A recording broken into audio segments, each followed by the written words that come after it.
கொள்வது? எந்த தாய் தகப்பன் தன் குழந்தையை முழுமையாக புரிந்து கொள்கிறார்? எங்க அப்பா என்ன புரிஞ்சுக்கிட்டாரு. கெமிஸ்ட்ரி படிக்க மாட்டேன்னு சொன்னேன். எல்லாரும் சயின்ஸ் படிக்கும் போது நான் கெமிஸ்ட்ரி போக மாட்டேன்னு சொன்னேன். 3 மாசத்துல திரும்பி வீட்டுக்கு வந்தேன். ஜூன் மாசத்துல போய் சேர்த்தாங்க. ஜூலை ஆகஸ்ட்ல வந்துட்டேன் வீட்டுக்கு. படிக்க முடியாதுன்னு. என்னதான்ப்பா படிக்க போறேன்? தமிழ் படிக்க போறேன். எங்க அப்பா என்ன பார்த்தார். உறுதியான்னு கேட்டார். உறுதி.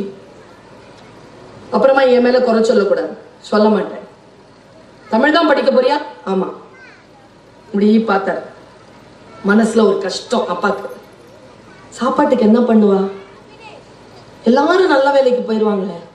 இவ தமிழ் படிச்சு என்ன பண்ணுவா? சோறு சாப்பிட்டுட்டு இருந்தார். தட்டுல வேகமா கை கழுவினார் எங்க அப்பா. இன்னைக்கு அந்த காட்சி ஞாபகம் இருக்கு. ஒதுரிட்டு என்னமோ செய், ஃபீஸ் எவ்வளவுன்னு சொல்லுனார். எனக்கு அந்த அனுமதி போதுமானதா இருந்தது. மரணம் அடைவதற்கு முன் என் தகப்பன் தந்த வாக்கு மூலம் என்ன தெரியுமா?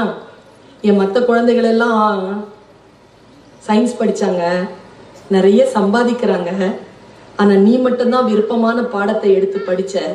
நீ சம்பாதிக்க மட்டும் செய்யல, காசு மட்டும் நீ சம்பாதிக்கல, புகழையும் சேர்த்து சம்பாதிக்கிறாய், நீ நல்லா இருப்பேன்னு சொன்ன. சம்பாதிக்கிறதுனா வெறும் பணம் அல்ல, விருப்பமானதை செய்யணுங்க. குழந்தை விருப்பமானதை செய்வதற்கான சூழலை ஏற்படுத்துங்கள்.